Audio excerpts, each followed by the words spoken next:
Está yendo bom, nós temos que no comienzo,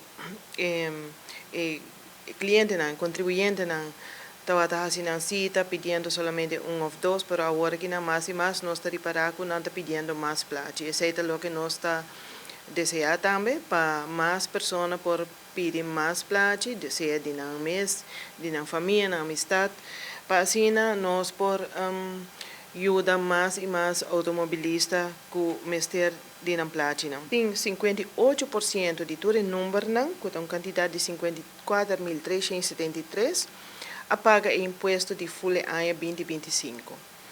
Então, nós temos total de 25%, que está 23.987 número, que está a pagar para metade ano de ano 2025. Em total, a paga, ou a cumprir com o pago de imposto, 78.358 número, e essa aqui está representando 83%.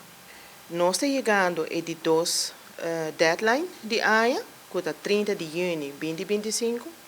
Esse não paga metade ano de imposto, agora que acaba, ou desde fevereiro acaba, não pode começar a pagar parte de imposto, que vamos dizer mínimo 50 florins por luna, bota paga tiki-tiki, para a hora que o junho chega, e a hora o imposto está pagar completamente. Essa aqui está algo que nós está recomendando fortemente, para motivo que tem pessoas que não por sacar suma de solo viaje, e fora se não tem mais que auto, e está conta também para comerciantes, companhia, que tem wagen park grande, de hora não por fazer uso do sistema parcial de pago, para não por cumprir com o pago de imposto.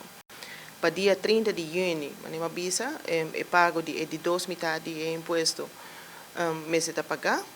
E isso é algo para ter em conta com ele, para sobra, já não está na abril, e luna não está bulando, basta ligar, e prometo que não está, e junho está de importa.